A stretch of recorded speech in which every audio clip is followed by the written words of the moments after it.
आपको आम खबर के हवाले से आगाह करेंगे। शाहिद खकान अब्बासी नैब दफ्तर पहुंच गए हैं। 75 सवाल के जवाब लिख कर लाए हैं सहाफ़ी का। शाहिद खान अब्बासी से उन्होंने सवाल किया है, ये एक लंबा पर्चा था, जवाब के लिए सरकारी रिकॉर्ड दरकार है।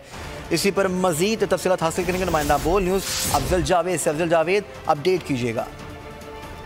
ये देखिए, LNG केस की तहकीकात के हवाले से नैब ने साबिक़ वज़ीर-ए-आज़म शाहिद खान अब्बासी का इत्तला किया हुआ था। अब से कुछ समय कबल शाहिद खान अब्बासी नैब रावलपिंडी की बिल्डिंग में पहुंच चुके हैं और जो कंबाइंड इन्वेस्टिगेशन टीम है उनके सामने पेश भी हो चुके हैं।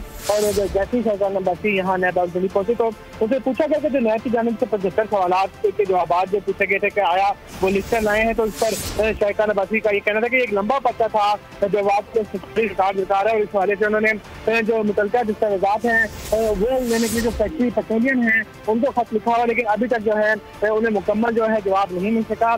जिससे एक चीज़ वाज़ेह हो रही है कि जो रिकॉर्ड दस्तावेज़ात जो नैब की जानिब से मांगे गए थे आज नैब कंबाइंड इन्वेस्टिगेशन टीम ने LNG केस में, उसमें तमाम मतलूबा दस्तावेज़ात जो है आज लाने में शाहिद खकान अब्बासी जो है कामयाब दिखाई नहीं दी। और जराए हमें ये बता रहे हैं कि मजीद मोहलत मांगेंगे नैब कंबाइंड इन्वेस्टिगेशन टीम से, उन्हें मजीद मोहलत दीजिए ताकि वो तमाम मतलूबा दस्तावेज़ात जो नैब की कंबाइंड इन्वेस्टिगेशन टीम ने मांगी हुई है वो उनके सामने पेश किया जाए। जी ठीक है अफजल, बेहद शुक्रिया आपका।